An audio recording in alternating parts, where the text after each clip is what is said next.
Tanah merupakan aset ekonomi berharga yang dimanfaatkan masyarakat, mulai dari rumah tinggal, lahan pertanian dan perkebunan, atau sekedar investasi jangka panjang. Berdasarkan Undang-Undang Dasar 1945 dan Undang-Undang Pokok Agraria tahun 1960, menyatakan bahwa seluruh bumi, air, dan ruang angkasa, termasuk kekayaan alam yang terkandung di dalamnya dalam wilayah Republik Indonesia, sebagai karunia Tuhan Yang Maha Esa adalah bumi, air, dan ruang angkasa bangsa Indonesia dan merupakan kekayaan nasional. Konsorsium Pembaruan Agraria mencatat, sepanjang 2019 ada sebanyak 270 kasus konflik agraria, di antaranya yang tertinggi adalah pada tahun 2017 dengan 659 kasus di Indonesia.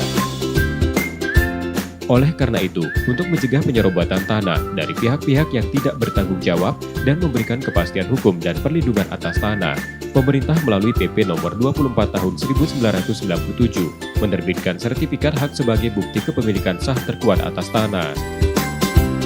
Lalu, bagaimana cara mendaftarkan tanah untuk disertifikatkan pertama kalinya? Pertama, pemohon cukup datang ke kantor pertanahan terdekat, lalu menuju loket pengukuran dengan membawa syarat-syarat sebagai berikut. Pemohon akan dikabarkan oleh petugas apabila peta bidang tanah sudah keluar. Setelah bidang tanah terukur dan keluar peta bidang, pemohon kembali datang ke kantor pertanahan lalu menuju ke loket analisis dengan membawa syarat-syarat sebagai berikut. Pemohon akan dikabarkan jika peta analisis penatagunaan tanah sudah terbit.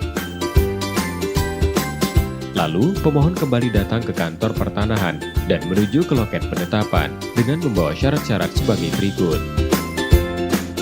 Pemohon akan dikabarkan oleh petugas apabila SK pemberian hak atas tanah telah selesai. Kemudian, pemohon datang ke kantor pertanahan lalu menuju ke loket tematik dengan membawa syarat-syarat sebagai berikut. Setelah ini, pemohon akan dikabarkan apabila hasil cetak surat ukur telah dikeluarkan.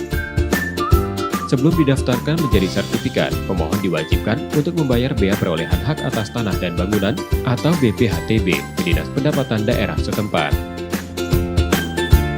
Setelah membayar BPHTB, pemohon datang lagi ke kantor pertanahan dan menuju loket pendaftaran dengan membawa syarat-syarat sebagai berikut. Apabila sudah selesai pada waktunya, pemohon sudah bisa mengambil sertifikat di loket penyerahan. Dengan adanya sertifikat, kepastian hak atas tanah akan lebih terjamin dan tentunya akan meningkatkan ekonomi masyarakat Indonesia. Ayo, daftarkan tanahmu dan buat sertifikatmu. Kementerian Agraria dan Tata Ruang melayani profesional terpercaya.